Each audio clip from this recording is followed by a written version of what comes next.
Think of the last time you used a plastic straw. When you were done, did you throw it in a river? Did you feed it to a whale? No, you probably threw it in a waste bin. Then, a few days later, a truck came by, emptied out the waste bin, and took that straw to a landfill where it was run over by a bulldozer and then covered with a few tons of clay.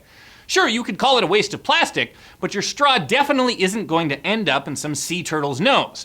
This is important because Prime Minister Justin Trudeau just announced that he's going to start banning single-use plastics in a bid to save the oceans.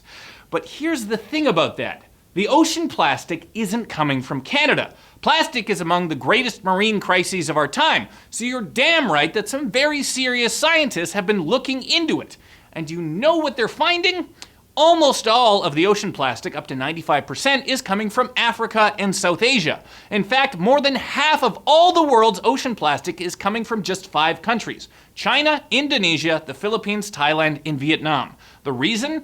They don't have proper dumps. In large swaths of South Asia, you take out the garbage by dumping it on a beach and waiting for the tide to come in.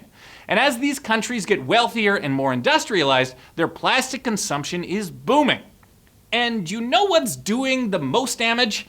It's not straws and forks. It's ghost gear, abandoned fishing gear that spends years drifting about the world's oceans, killing everything in its path. One abandoned sand net can kill infinitely more marine life than whatever we're using to eat at A&W. So yeah, maybe Trudeau's whole plan hasn't been particularly well thought out. For example, in announcing his plastic ban, Trudeau said that Canadians use 57 million straws a day. Where did he get the figure that every single Canadian is using 1.6 straws per day? Brace yourself, that figure comes from Milo Kress, an American 9-year-old who did a rough phone survey of straw manufacturers and estimated that the United States was burning through 500 million straws a day. So Canada just assumed that our straw consumption was about the same and adjusted the figures for our population. But, pro tip, don't base major public policy initiatives on data compiled by children, because the actual level of US straw consumption, which was tracked down by actual researchers, is something like 1/3 of 500 million. And hey, Trudeau can ban single-use plastic anyway, but call it an initiative to save resources and reduce the waste stream. Don't pretend you're saving the oceans. And keep in mind that these types of things can easily backfire.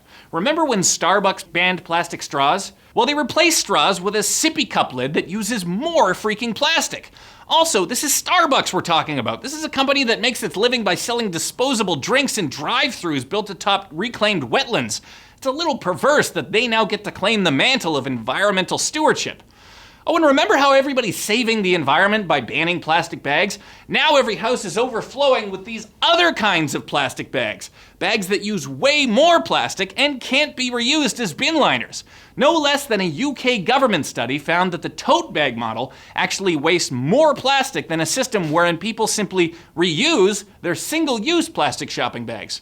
Or maybe the Canadian government bans plastic wrap, and whoops, now we have a problem with food spoilage.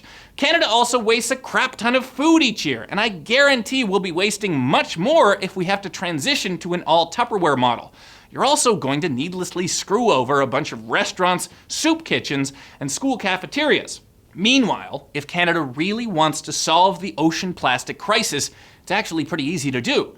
You know who's really good at managing waste? Canada! We produce incredible amounts of garbage, but very little of it ends up in the water system. Half the country lives around the Great Lakes, a body of water that features some of the least plastic debris on Earth. If you're actually trying to reduce plastic pollution in our oceans, you can do no better than a well-funded team of Canadians equipped to build dumps across the developing world. Or we can stay the course with an ideologically driven crusade that will cost billions and accomplish nothing. Your choice.